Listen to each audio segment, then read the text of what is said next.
In many of today's independent regions of Africa, the political party is being seriously bloated out of all proportion.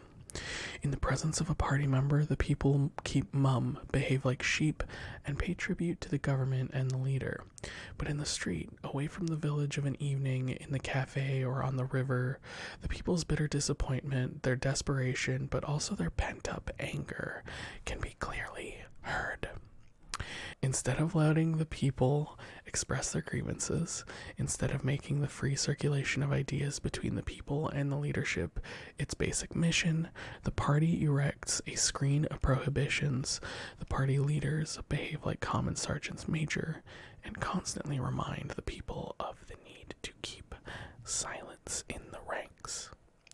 This party, which claimed to be the servant of the people, which claimed to work for the people's happiness, quickly dispatches the people back to their caves as soon as the colonial authorities hand over the country.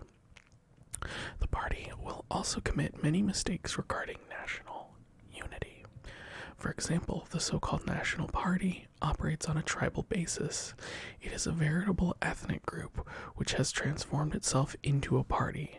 This party,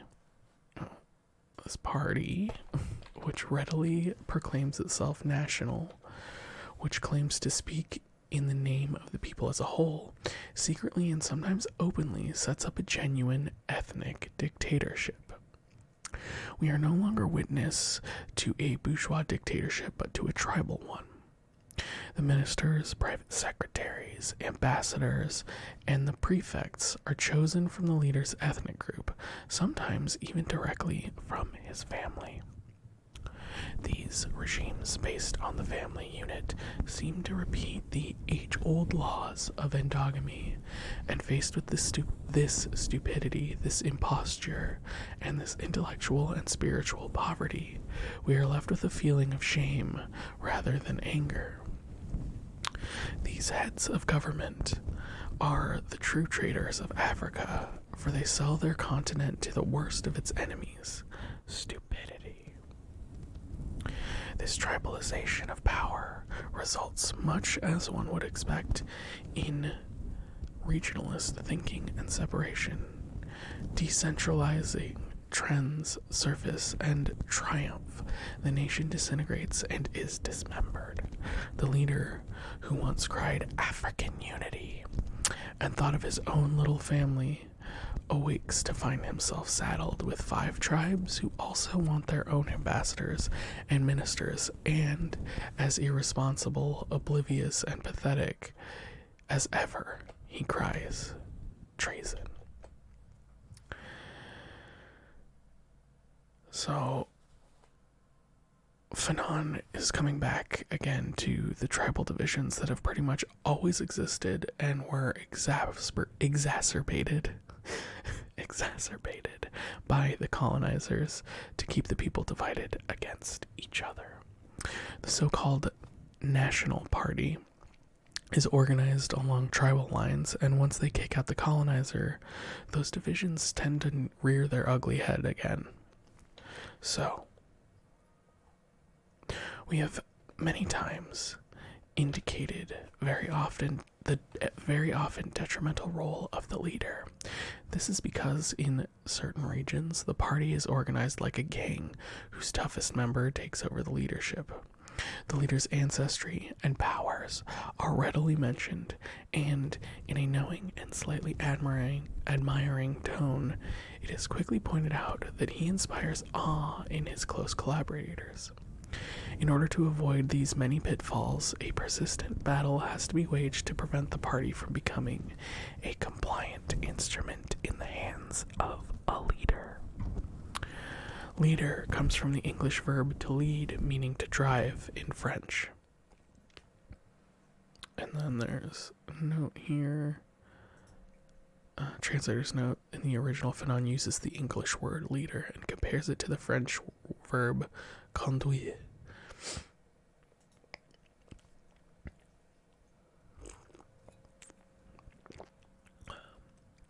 The driver of people no longer exists today. People are no longer longer a herd and do not need to be driven. If the leader drives me, I want him to know that at the same time, I am driving him. The nation should not be an affair run by a big boss, hence the panic that grips government circles every time one of their leaders falls ill, because they are obsessed with the question of succession. What will happen to the country if the leader dies? In the influential circles, who in their blind irresponsibility, are more concerned with safeguarding their lifestyle, their cocktail parties, their paid travel, and their profitable racketeering, have abdicated in favor of a leader and occasionally discover the spiritual void at the heart of the nation. A country which really wants to answer to history, which wants to develop its towns and the minds of its inhabitants, must possess a genuine party. The party is not an instrument in the hands of the government. Very much to the contrary, the party is an instrument in the hands of the people. It is the party which decides on the policy enacted by the government. The party is not and never should be merely a political bureau where all the members of government and dignitaries of the regime feel free to congregate. Alas, all too often it is the party which makes up the entire political bureau, and its members reside permanently in the capital. In an underdeveloped country, the leading party members should flee the capital like the plague. With the exception of a few, they should reside in the rural areas. Centralizing everything in the capital should be avoided. No administrative pretext can justify the bustle of the capital, already overpopulated and overdeveloped, compared with 9/10 of the territory. The party must be decentralized to the limit. This is the only way to revive regions that are dead, the regions that have not yet woken up to life. In practice, there will be at least one member of the political bureau in each region, and care should be taken not to appoint him regional head. He will not handle administrative responsibilities. The member of the regional political bureau is not obliged to hold the highest rank in the regional administration. He should not necessarily join forces with the authorities. For the people, the party is not the authority, but the organization whereby they, the people, exert their authority and will. The less confusion there is, the less duality of powers, the more the party can fulfill its role as a guide, and the more it will become a decisive guarantee for the people. If the party merges with the authorities, then this is the fastest way for the party militant to achieve his selfish ends, obtain a job in the administration, be promoted, change his rank, and make a career for himself. So Fanon's trying to argue against any sort of careerist political orientation, so that the party militant doesn't become just another kind of apparatchik, if you will. I think we should pay special attention to this line. Hold on. He should not necessarily join forces with the authorities. For the people, the party is not the authority, but the organization whereby they, the people, exert their authority and will, right? So he's saying the party is a conduit. It itself is not the authority. The people are the authority. And that the people speak through the party, basically, in a real way. In a way that makes the party itself accountable to the people, right? So that if the party runs counter to the people's will, the people very justifiably can step in. But continuing on. In an underdeveloped country, the creation of dynamic regional bureaus halts the process of urban macrocephaly and the chaotic exodus of the rural masses toward the towns.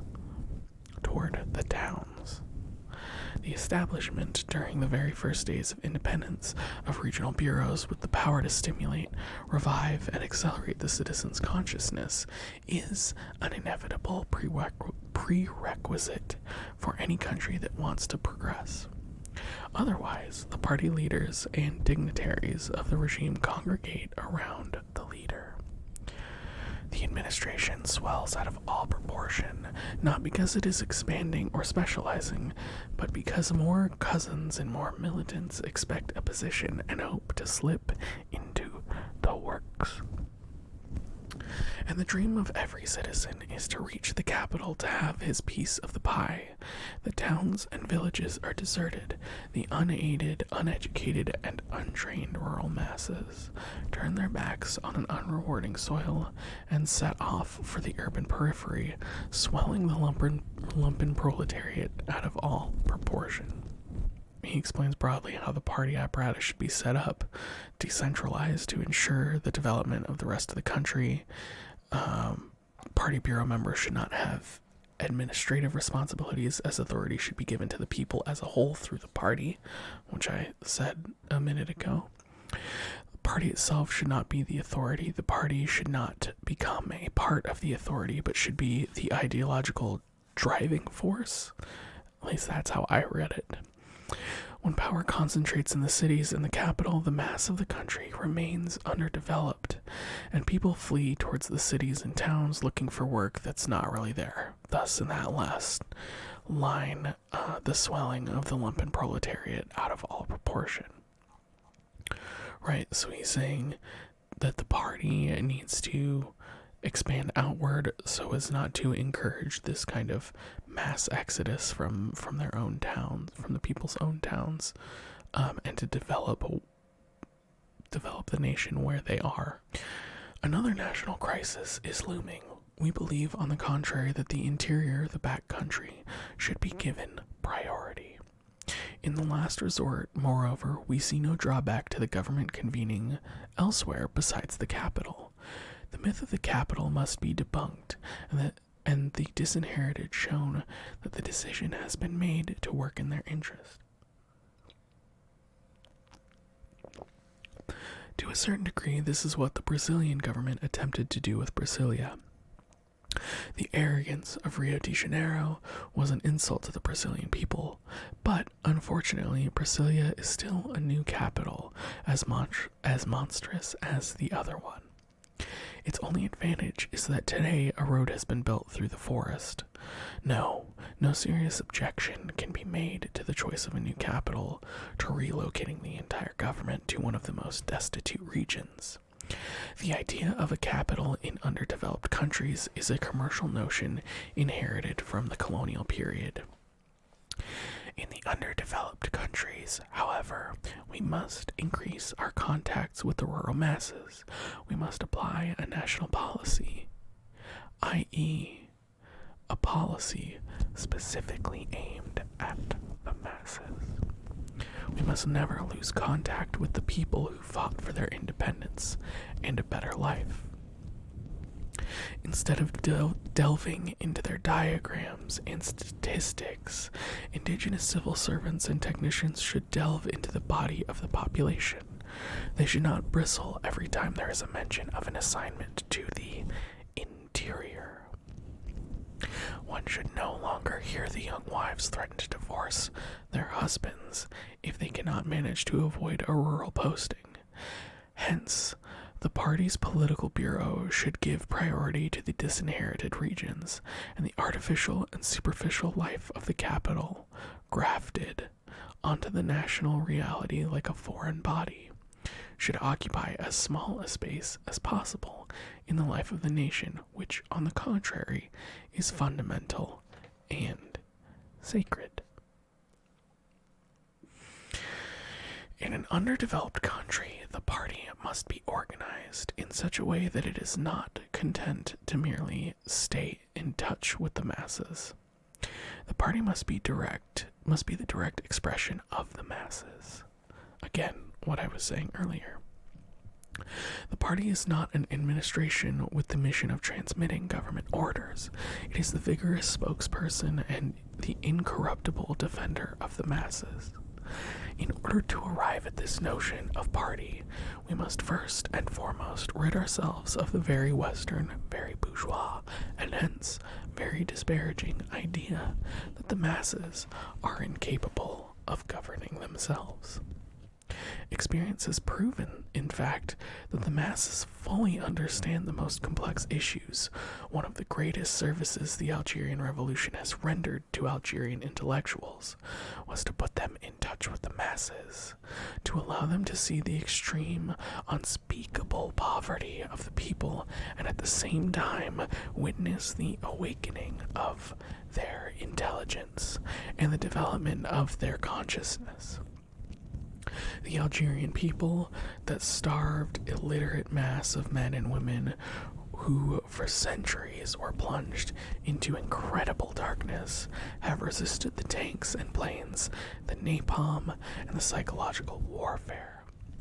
But above all, the corruption and the brainwashing, the traitors and the national armies of General Belloni. I think I said that right. Bologna.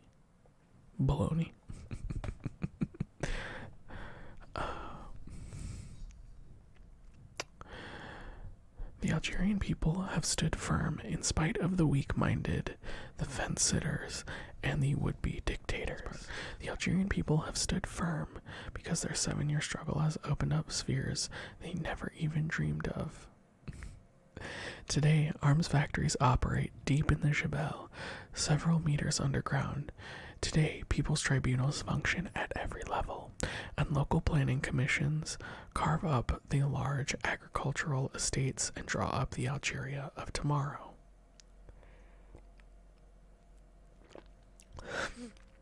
An isolated individual can resist understanding an issue, but the group, the village, grasps it with disconcerting speed. Of course, if we choose to use a language comprehensible only to law and economics graduates, it will be easy to prove that the masses need to have their life run for them. But if we speak in plain language, if we are not obsessed with a perverse determination to confuse the issues and exclude the people, then it will be clear that the masses comprehend all the finer points and every artifice. Resorting to technical language means you are determined to treat the masses as uninitiated. Such language is a poor front for the lecturer's intent to deceive the people and leave them on the sidelines. Language's endeavor to confuse is a mask behind which looms an even greater undertaking to dispossess. The intention is to strip the people of their possessions as well as their sovereignty. You can explain anything to the people provided you really want them to understand. And if you think they can be dispensed with, that on the contrary they would be more of a nuisance to the smooth running of the many private and limited companies whose aim is to push them further into misery, then there is no more to be said. So here Fanon is explaining that the masses are fully and willingly capable of understanding their own struggle. It's when it is willfully obfuscated by the lecturer through academic language that they do not understand. This is how successful revolutionary leaders like Ho Chi Minh and Thomas Sankara achieved their successes, by speaking to the masses in languages that they had already been initiated into, rather than language that they needed to be initiated into. If you think you can perfectly govern a country without involving the people, if you think that by their very presence the people confuse the issue, that they are a hindrance or, through their inherent unconsciousness, an undermining factor, then there should be no hesitation. The people must be excluded. Yet, when the people are asked to participate in the government instead of being a hindrance, they are a driving force. We Algerians, during the course of this war, have had the opportunity, the good fortune, of fully grasping the reality of a number of things. In some of the rural areas, the politico-military leaders of the revolution found themselves confronted with situations that required radical responses. We shall now address some of these situations. So here's a little brief history lesson from Frantz Fanon. In 1956 and 1957, French colonialism put certain zones off limits, and travel in these regions was strictly regulated. The peasants were no longer able to travel freely into town to buy fresh provisions. During this period, the local grocers made huge profits. Tea, coffee, sugar, tobacco, and salt reached exorbitant prices. The black market flourished and became particularly brazen. The peasants who could not pay cash mortgaged their crops, even their land, or else carved up the family's property piece by piece. The next resort was to work solely to pay their bills at the local grocers. As soon as the political commissioners realized the risks involved, they reacted immediately. Consequently, a rational system of supplies was established. In town, the grocer was obliged to buy from the government wholesalers who gave him an invoice detailing the price of the goods. When the retailer arrived back in the douar, he had first to report to the political commissioner, who checked the invoice, fixed the profit margin, and set the selling price. The resale prices were displayed in the shop, and a member of the douar, a kind of inspector, was on hand to inform the fellah of the exact price of the goods, the exact price the goods had to be sold. The retailer, however, very quickly discovered a loophole, and after 3 or 4 days declared he had run out of stock. He resumed his underhand dealings and continued selling on the black market. The reaction by the politico-military authorities was immediate. Large fines were charged, and the money collected was paid into the village coffers to finance either charity works or works in the interest of the community. In some cases, it was decided to close down the shop for a while. In the event of a second offense, the business was immediately taken over and run by an elected management committee on condition the former owner was paid a monthly allowance.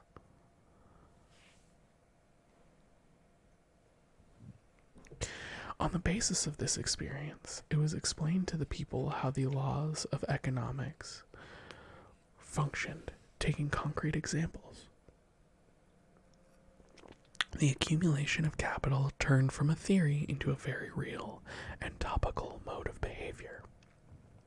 The people understood how one can get rich from a business and expand it. It was only then that the peasants recounted how their grocer lent them money at usurious rates. Others recalled how he had driven them from their land, and now they had gone from being landowners to laborers. The more the people understand, the more vigilant they become, the more they realize, in fact, that everything depends on them and that their salvation lies in their solidarity, in recognizing their interests and identifying their enemies. The people understand that wealth is not the fruit of labor, but the spoils from an organized protection racket. The rich no longer seem respectable men, but flesh-eating beasts, jackals and ravens who wallow in the blood of the people. Moreover, the political commissioners, who had to rule that nobody would work for anyone else. The land belongs to those who work it. This is a principle which, through an information campaign, has become a fundamental law of the Algerian Revolution. The peasants who employed agricultural laborers have been obliged to distribute land shares to their former employees. The yield per acre was thus seen to triple despite numerous raids and aerial bombardments from the French, as well as the difficulty of getting fertilizers.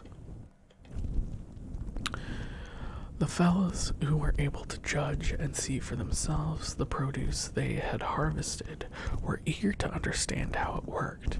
They very quickly realized that work is not a simple notion, that slavery is the opposite of work, and that work presupposes freedom, responsibility, and consciousness.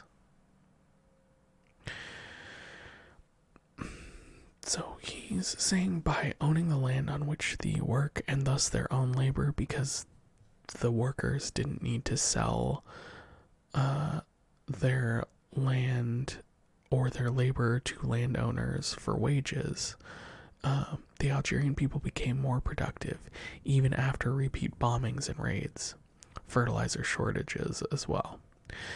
This type of work that Fanon is speaking of is, in a sense, a self-determining kind of work, as opposed to exploitative labor, i.e. wage slavery or outright chattel slavery. He's making an argument here that to work for oneself is liberatory, right? And to truly, own your own means of subsistence and production is liberatory. Continuing on. In the regions where we were able to conduct these enlightening experiments, where we witnessed the edification of man through revolutionary teachings, the peasant clearly grasped the principle whereby the clearer the commitment, the better one works. Excuse me. We were able to convey to the masses that work is not a physical exercise or the working of certain muscles, but that one works more with one's brain and one's heart than with muscles and sweat. Likewise, in liberated regions, cut off from the former distribution channels, we had to modify production, which previously was geared solely towards the towns and exports. We established production for consumption by the people and the units of the National Liberation Army.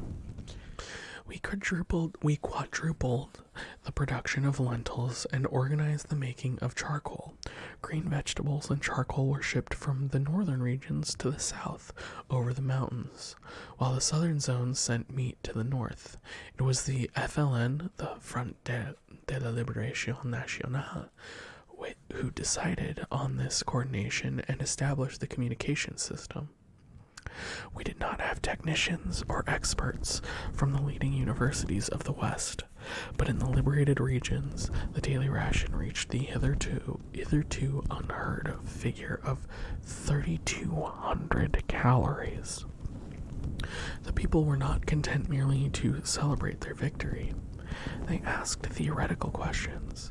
For example, why did certain regions never see an orange before the War of Liberation, whereas thousands of tons were shipped abroad annually? Why had so many Algerians never seen grapes, whereas millions of grapes were dispatched for the enjoyment of Europeans? Today, the people have a very clear notion of what belongs to them. The Algerian people now know they are the sole proprietor of their country's soil and subsoil. And if some cannot understand the FLN's relentless refusal to tolerate any infringement of this ownership and its fierce determination not to accept any compromise on principles, then everyone should remember that the Algerian people are now adult, responsible, and conscious. In short, the Algerian people are proprietors. We have taken the Algerian example to clarify our discourse, not to glorify our own people, but quite simply to demonstrate that the important part their struggle has played in achieving consciousness. Obviously, other peoples have achieved the same results through other methods. We are now in a better position today to know that the confrontation in Algeria was inevitable, but other regions have led their people to the same results through political struggle and information campaigns by the party. In Algeria, we understood that the masses were fully prepared for the problems with which they were confronted. In an underdeveloped country, experience proves that the important point is not that 300 people understand and decide, but that all understand and decide, even if it takes twice or 3 times as long. In fact, the time taken to explain the time lost humanizing the worker will be made up in the execution. People must know where they're going and why. The politician should be aware that the future will remain bleak as long as the people's consciousness remains rudimentary, primary, and opaque. We, African politicians, must be very clear about our people's situation. But this lucidity must remain deeply dialectical. The awakening of the people as a whole will not be achieved overnight. Their rational commitment to the task of building the nation will be simple and straightforward. First of all, because the methods and channels of communication are still in the development stages.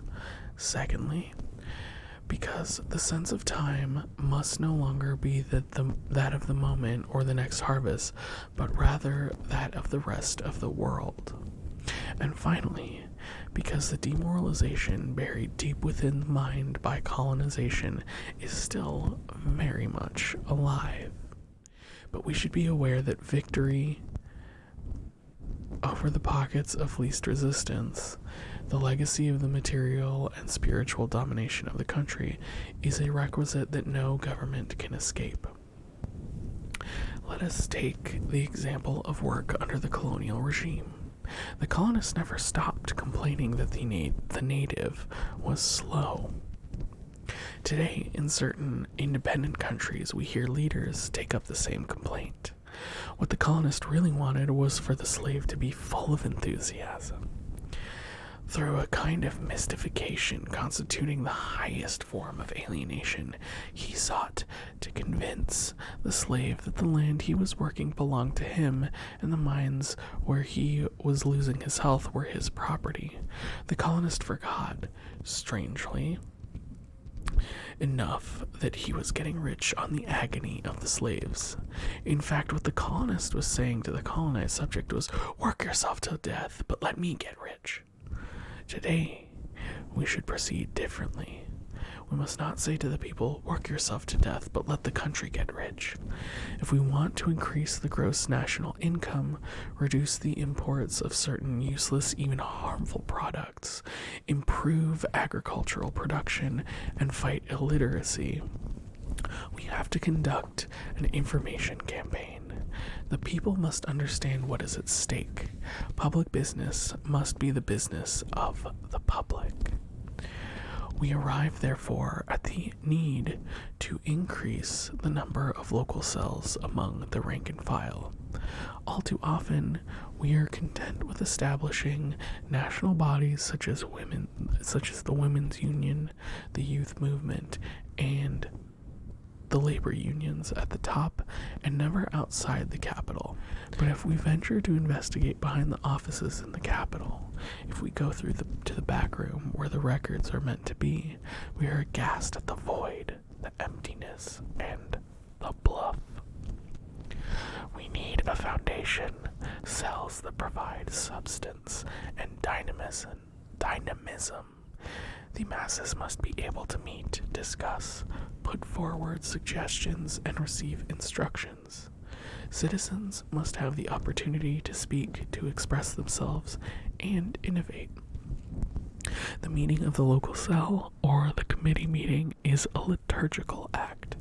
It is a privileged opportunity for the individual to listen and speak. At every meeting, the brain multiplies the association of ideas, and the eye discovers a wider human panorama. Thank you for watching this reading of Frantz Fanon's Wretched of the Earth.